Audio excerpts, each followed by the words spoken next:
What if Korean Superboy Doo-ho Choi and Cub Swanson fought again? Let's talk about it.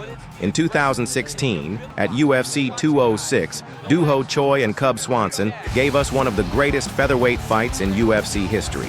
It wasn't a title bout. It wasn't even a main event. But for 3 rounds, it was pure chaos. Fight of the year, later inducted into the UFC Hall of Fame.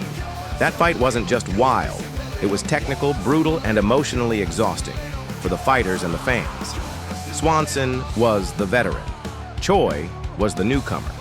And in that war, we saw experience tested by youth, and youth pushed to its limit. Swanson walked away with the unanimous decision, but Choi walked away with something else: global respect. Since then, things changed. Choi disappeared from the spotlight. Injuries, mandatory military service, momentum lost. But in 2024, something changed again. Choi returned, sharper, wiser, and still dangerous. He stopped Bill Algeo with crisp, calculated striking. Then he finished Nate Landwehr in brutal fashion. Those weren't just wins. They were statements. Statements that said, "I'm not done. I've just evolved." Cub Swanson, meanwhile, never really left. He fought tough contenders, won some, lost some, and earned every moment. He shifted from brawler to strategist.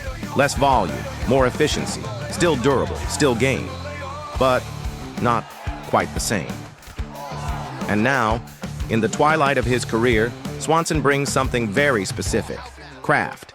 He's not the fastest or the most powerful anymore, but he knows how to win moments. He baits opponents. He draws them into traps. He makes smart use of veteran timing and feints, and he still has enough in the tank to push young fighters to their limit. So what happens if they fight again? Let's start with Choi.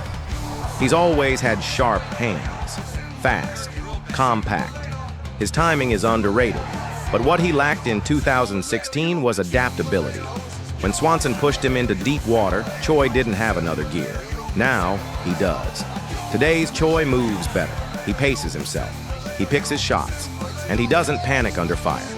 That's crucial against someone like Cub, who thrives in unpredictable exchanges. Choi's biggest improvement is how he controls the tempo. He no longer lets the opponent dictate the flow. He uses his jab more deliberately. He cuts angles instead of backing straight up, and he mixes in feints to set up cleaner shots. Swanson is still dangerous. He changes angles, switches stance. He doesn't give you a clean read, and he'll look to draw Choi into a messy exchange, because that's where he excels. But his durability has taken damage. He's not as fast. And against a composed striker like Choi, that matters. Technically, the matchup is fascinating. Choi will try to stay tight, use straight punches, punish wild entries. Swanson will try to draw him into chaos, create movement, break the rhythm. But the difference now? Choi's not chasing knockouts. He's winning rounds, and that makes him harder to beat. Prediction?